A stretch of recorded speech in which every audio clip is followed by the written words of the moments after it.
Bienvenue sur Parents en Or, la chaîne des parents humains en phase de révolution intérieure. Je t'accompagne sur ce chemin sur lequel je me trouve aussi. Je partage avec toi mes réflexions, mes prises de conscience et tous les éléments qui me permettent d'éveiller mon esprit et d'éclairer ma parentalité.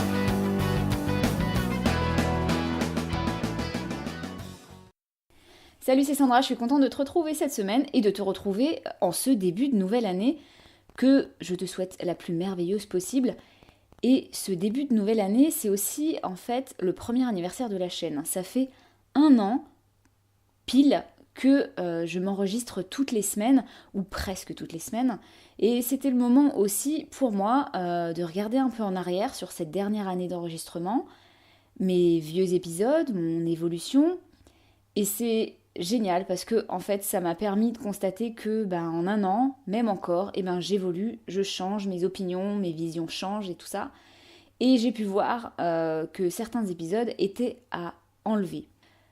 Plus précisément, tu ne retrouveras pas ou plus les épisodes 8 et 9. C'était des épisodes qui étaient mal compris, mal interprétés, parce qu'en fait c'est des épisodes qui étaient empreints de beaucoup d'ironie. C'était des épisodes dans lesquels je parlais des outils de bienveillance qui sont censés fonctionner sur les enfants si on les utilise comme des outils. Et donc c'était à la fois des épisodes qui étaient mal compris par les auditeurs, les auditrices, et à la fois c'était des épisodes qui me titillaient déjà moi de toute manière, parce que je pensais à ça justement, le fait qu'ils pouvaient être mal compris. Du coup, je les ai supprimés tout simplement, sans absolument aucun regret, parce que quand ça colle pas, l'hésitation, elle dure pas très longtemps. Et sinon, pour aujourd'hui, je voudrais faire suite à l'épisode précédent dans lequel j'expliquais des choses sur nos comportements et sur notre cerveau. Et je t'invite à l'écouter parce qu'il est vraiment en lien avec l'épisode d'aujourd'hui.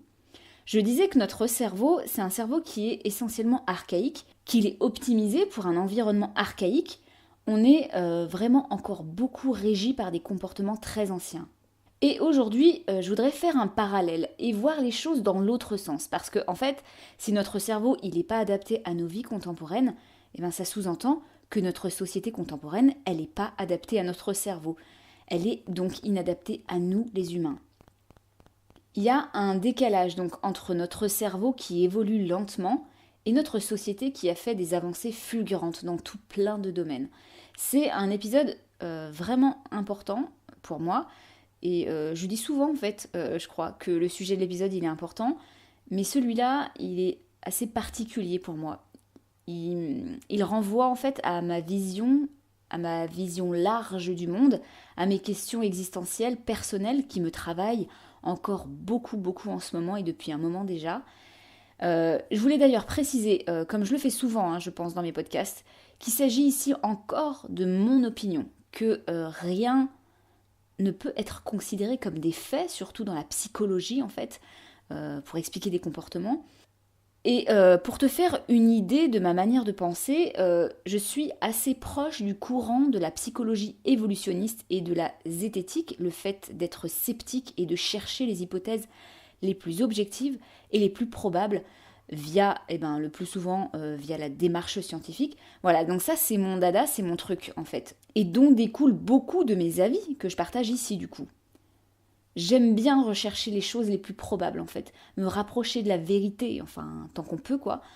Mais évidemment, je reste humaine et donc en fait l'objectivité totale est impossible et donc ici c'est un point de vue personnel. Alors pour parler de notre société que je trouve inadaptée aux humains, notre société moderne, c'est une société de substituts compensatoires. On substitue des choses nécessaires par d'autres choses qui font le boulot à moitié et qui se contentent de compenser, d'apporter un moins pire au lieu de répondre de façon idéale à nos véritables besoins. Nous, on est des mammifères, Homo sapiens, avec un néocortex tout jeune, qui bosse de plus en plus, mais bon, qui est tout jeune quoi, avec aussi un cerveau émotionnel très actif et un cerveau archaïque très très actif. Et donc, malgré nos évolutions, on garde des besoins presque aussi intacts que nos ancêtres, des besoins primaires, instinctifs et animaux. Des besoins qui sont à des millénaires de ce qu'apporte notre société moderne. Nos bébés humains, eux, ils sont encore plus animaux que nous, puisque leur néocortex est très immature. Pendant que leur cerveau émotionnel et reptilien, eux, ils sont déjà très très actifs en fait. C'est vraiment tout le cerveau animal qui régit les besoins d'un bébé. Les bébés, eux, ils naissent nus. Un corps nu et un cerveau nu, pas du tout conscient que la vie moderne va lui apporter que des substituts. Il n'a pas un cerveau adapté à une vie moderne. Un cerveau de bébé, ça demande que des choses animales. Ça demande pas du matériel ou de l'artificiel, ça veut de l'organique, du contact humain, et c'est tout. On ne naît pas pour avoir une sucette, un berceau, un doudou ou tout un pactole de matériel de puériculture. Le bébé humain, il est programmé pour demander sa mère, le corps de sa mère, et c'est tout. Il ne veut et il ne demande rien d'autre. C'est vraiment en opposition avec tout ce qu'on a doucement fait entrer dans nos vies modernes, les plastiques, les tissus, les meubles, tout ça, tout ce matériel, ça entre pas dans les demandes réelles, ça, et profondes et animales du bébé. Lui, c'est de la mamelle, de la peau. C'est tout ce qu'il demande en fait. Du coup, notre société, elle fait tout l'inverse. Elle incite à séparer le bébé de la peau de sa mère et à lui mettre du plastique dans la bouche et autour de lui, des matières mortes et froides, et donc on est dans une société, encore une fois, de substituts. Avant, lorsqu'on était poilu et pas encore bipède, les bébés s'accrochaient à la fourrure. Ça tu le vois direct chez les autres primates, par exemple. Et du coup, la survie du bébé, elle dépendait de lui et de ses mains accrochées au pelage de sa mère. Et en perdant nos poils et en devenant bipède, il s'est passé un inversement. En fait, le bébé, il peut plus s'agripper à sa mère, il n'y a plus de poils. Et la survie du bébé, elle dépend maintenant de la mère. Mais la bipédie, elle a libéré les bras de la mère. Elle ne s'en sert plus pour marcher, pour se déplacer, et les bras sont devenus du coup des outils pour d'autres tâches. Et on a commencé à poser les bébés sur des supports ou à substituer les bras de la mère par d'autres choses. Ça montre bien l'évolution, je trouve, à la fois des choses contraintes, non volontaires, quelque part, le fait de perdre ses poils, tout ça. Du coup, oui, on a besoin de substituts à ses poils, des vêtements, etc. Et à la fois des choix d'une société qui avance, en décidant de poser un bébé, par exemple. Et je ressens bien là, je trouve, le croisement dans lequel on est, à la fois cet animal avec des comportements archaïques et à la fois des comportements qui changent et qui probablement vont s'adapter petit à petit à tous les changements de l'environnement et à tous les changements de nos corps. Mais en tout cas, ici et maintenant, on n'en est pas encore là. Et c'est important ça. C'est même, je trouve, fondamental en fait, d'établir et de se rendre compte dans quel stade évolutif on se trouve en fait, quels sont nos besoins là, maintenant, sans chercher à anticiper un futur éventuel environnement dans lequel on aura évolué peut-être. Nos modes de vie contemporains sont une catastrophe pour les bébés, entre les séparations atroces, précoces, multiples et les substituts maternels, des berceaux, des sucettes, des biberons, des transats, une pléiade de matos en fait qui sert à y poser le bébé et à remplacer le corps maternel, etc. Alors que le bébé, il a besoin de chair et de contact.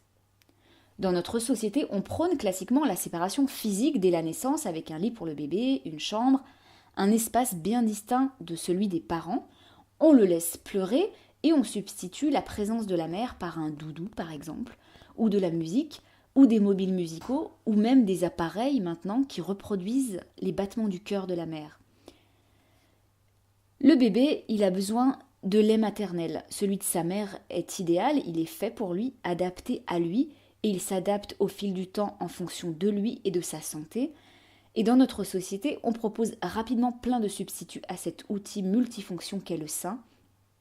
Le biberon et le lait artificiel bien sûr, mais aussi la tétine, le doudou, le transat, encore plein d'autres objets qui remplacent le sein. Le bébé a besoin de découverte et d'interaction de façon continue. Son cerveau est avide d'apprentissage. Dans nos modes de vie, on sépare le bébé de son environnement et des interactions par de longues plages de mise à l'écart. On le laisse pleurer dans son lit par exemple, on le pose tout seul dans son transat, etc. Et on va le stimuler quelques instants, on lui sourit, on lui propose des objets, des jouets, tout ça. Et puis, on retire tout ça pour à nouveau le reséparer de son environnement. Et le bébé, il a besoin de tout ça.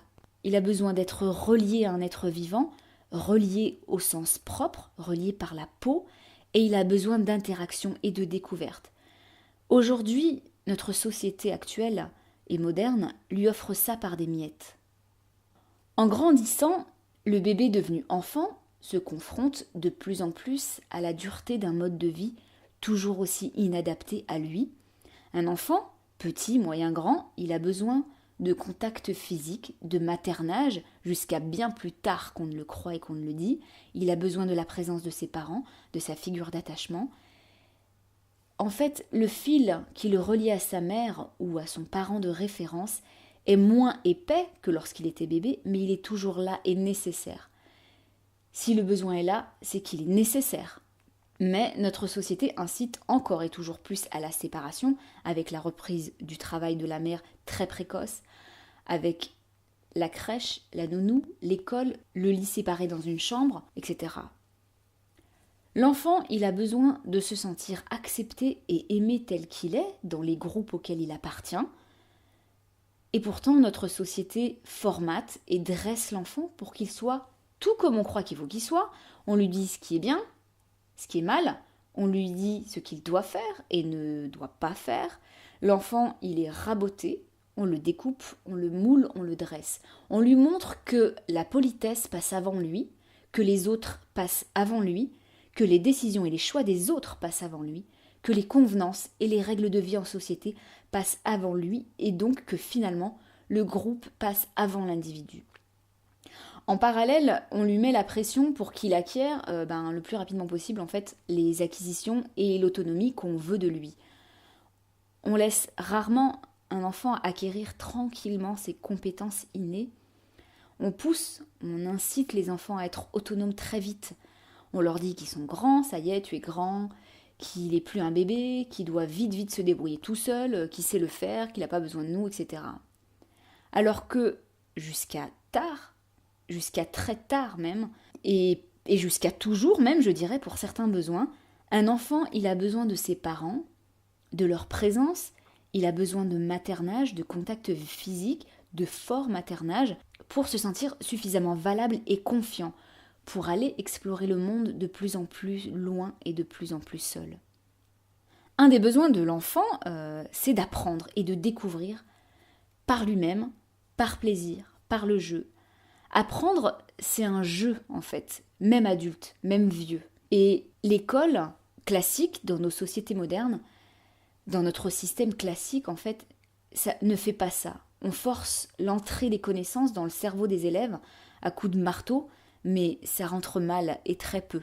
La proportion de connaissances qui restent dans le cerveau à la fin d'une scolarité, c'est un pourcentage hyper faible par rapport au nombre d'heures passées à écouter quelqu'un qui essaye de nous apprendre des choses. Je m'arrête là pour l'épisode du jour. J'en ferai un deuxième pour parler encore une fois de ce même sujet dans lequel j'aborderai d'autres points parce que c'est vraiment un sujet qui est long et j'ai pas envie de te saouler et de t'ennuyer avec un podcast trop long. Et ben voilà, on va se quitter sur ça pour cet épisode. Tu peux retrouver Parents en Or sur Instagram. Tu peux l'écouter sur YouTube, SoundCloud, iTunes et plein d'applis de podcasts. Et ben je te laisse là. Je te souhaite une bonne soirée ou une bonne journée. Et je te dis à très vite. Salut.